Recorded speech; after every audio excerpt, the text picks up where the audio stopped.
सर्व मंगल मांगल्ये शिवे सर्वार्थ साधिके शरण्ये त्र्यंबके गौरी नारायणी नमोस्तुते। ओम उमा महेश्वराय नमः। आप सभी जानते हैं कि सावन का महीना भगवान शिव को समर्पित होता है और जिस तरह से सावन महीने के हर सोमवार को भगवान शिव की पूजा की जाती है, ठीक उसी तरह से सावन महीने में पड़ने वाले हर मंगलवार को मंगला गौरी व्रत रखा जाता है और इस व्रत में माँ गौरा की पूजा की जाती है।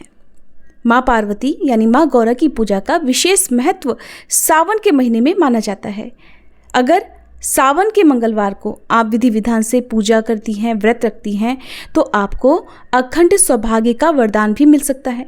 लेकिन आपको ध्यान रखना है कि अगर आप इस व्रत को रख रही हैं तो फिर इस व्रत में आपको कथा पढ़ना या सुनना बहुत आवश्यक है, क्योंकि बिना कथा के कोई भी व्रत पूरा नहीं होता है। तो आज की इस वीडियो में आप सुनेंगे मंगला गौरी व्रत की संपूर्ण कथा, साथ ही आप जानेंगे पूजा विधि के बारे में भी। आज की कथा प्रारंभ करने से पहले मैं आप सभी को बता दूं कि हमारे इस चैनल पर ही शिव महापुराण की कथाएं और अधिक मास की कथाएं भी सुनाई जा रही हैं, जो कि सुबह के समय सुनाई जाती हैं।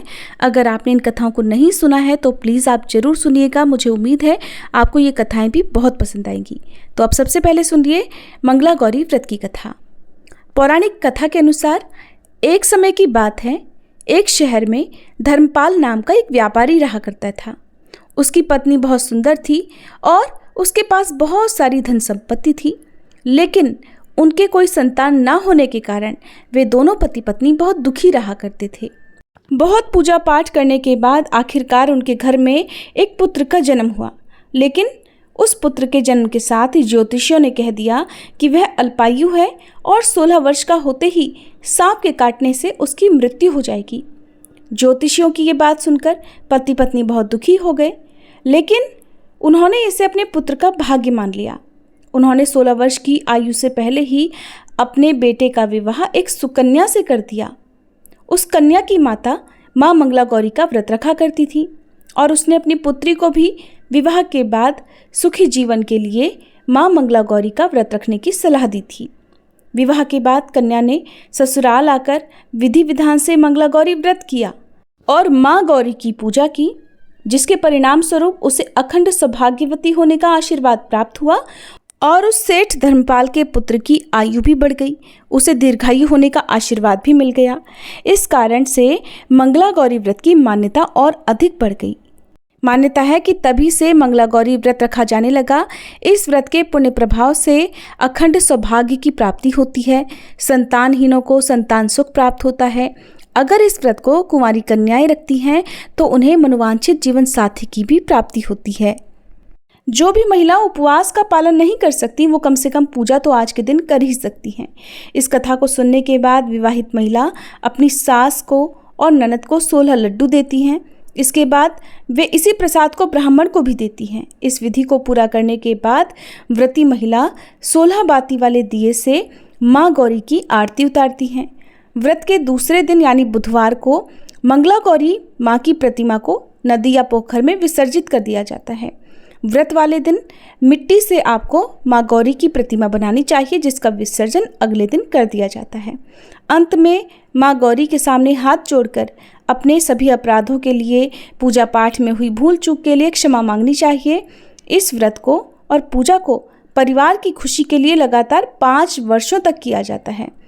इसलिए शास्त्रों के अनुसार ये मंगला गौरी व्रत नियमों के अनुसार करने से हर मनुष्य के वैवाहिक सुख में वृद्धि होती है, पुत्र पौत्र आदि का सुख प्राप्त होता है और जीवन में सभी सुख सुविधाएं पूरी होने के साथ ही कभी भी कोई दुख या बाधा जीवन में नहीं आती है। अब जानिए कि किस प्रकार से आज के दिन व्रत रखना चाहिए, किस तरह से संकल्प लेना चाहिए और कौन कौन सी बातों का ध्यान रखना चाहिए। तो सावन महीने के मंगलवार के दिन सुबह ब्रह्म मुहूर्त में उठकर आपको नित्य कर्मों से निवृत्त होने के बाद स्नान करके साफ सुथरे धुले हुए वस्त्र धारण करने चाहिए। फिर माँ पार्वती जी यानी माँ गौरी जी का एक चित्र या तस्वीर या प्रतिमा आप ले लें। अगर आपके पास तस्वीर वगैरह नहीं है तो आप मिट्टी से माँ की प्रतिमा आप बना सकते हैं। जिसका विसर्जन अगले दिन करना होता है। अगर आप विसर्जन नहीं कर रहे हैं और आपके पास कोई तस्वीर है, कोई फ़ोटो है, तो उसका विसर्जन अगले दिन ना करें। हर मंगलवार को उन्हीं की पूजा कर लेनी चाहिए। फिर आपको व्रत रखने का संकल्प इस प्रकार लेना चाहिए। संस्कृत में मंत्र है, मम पुत्र पौत्र सौभाग्य वृद्धे श्री मंगला गौरी प्रीत्यर्थम 5 वर्ष पर्यंतम मंगला गौरी व्रतम अहम करिष्ये। अर्थात मैं अपने पति, पुत्र, पौत्रों, उनकी सौभाग्य वृद्धि और मंगला गौरी की कृपा प्राप्ति के लिए इस व्रत को रखने का संकल्प लेती हूँ। इस तरह से संकल्प आपको लेना है। इसके बाद माँ गौरी के तस्वीर को या प्रतिमा को एक चौकी पर सफ़ेद या फिर लाल वस्त्र बिछाकर स्थापित किया जाता है। फिर प्रतिमा के सामने एक घी का दीपक, जो कि आटे से बना हुआ होना चाहिए, जलाना चाहिए। दीपक ऐसा हो, इतना बड़ा हो, जिसमें 16 बत्तियां लगाई जा सकें, क्योंकि आज के दिन 16 बातियों वाला दीपक ही जलाना चाहिए। फिर कुमकुम आदि, सिंदूर आदि माँ को अर्पित करें, माँ को लाल पुष्प अर्पित करें और उसके बाद माँ का षोडशोपचार विधि से पूजन करें, यानी कि उनको 16 तरह के जो भी पूजन सामग्री है वो अर्पित करें। माँ की पूजा के बाद उन्हें जो भी 16 की सामग्री आपने रखी हुई है, जैसे कि 16 की संख्या में आप माला रख सकते हैं, 16 लौंग, 16 सुपारी, 16 इलायची, 16 फल, 16 पान, लड्डू या सुहा की जो सामग्री हैं वो 16 की संख्या में होनी चाहिए। सभी सामग्री आप ना रख पाएँ तो 16 चूड़ियाँ जो कि हरी हो या लाल हो रख सकते हैं, या फिर 16 तरह की मिठाई आदि आप माँ को अर्पित कर सकते हैं, क्योंकि आज की जो पूजा है उसमें 16 की संख्या का खास महत्व होता है। इसके अलावा 5 तरह के सूखे मेवे, 7 प्रकार के अनाज धान्य, जिसमें गेहूँ, उड़द, मूंग, चना, जौ, चावल और मसूर आदि हो, वो आपको अर्पित करना चाहिए। हालांकि मसूर का प्रयोग बहुत सी पूजन में, बहुत से व्रतों में नहीं किया जाता है, तो आप मसूर की जगह पर किसी और अनाज का भी प्रयोग कर सकते हैं। पूजा करने के साथ ही आप माँ की आरती उतारें, व्रत की कथा जरूर पढ़ें, सुने। आरती उतारने के साथ जब कथा आप पढ़ते या सुनते हैं तो उस समय आपके हाथ खाली नहीं होने चाहिए। हाथ में आप थोड़े से चावल, जौ या फिर पुष्प आदि रखें और कथा समाप्ति के बाद माँ के चरणों में अर्पित कर दें। सबसे अंत में आरती की जाती है और उसके बाद भोग लगाया जाता है। इस व्रत में एक ही समय अन्न ग्रहण करके पूरे दिन माँ पार्वती जी की पूजा की जाती है। शिव प्रिया माँ गौरी यानी माँ पार्वती जी को प्रसन्न करने वाला ये सरल व्रत करने वालों को अखंड सुहाग और पुत्र प्राप्ति का सौभाग्य प्राप्त होता है।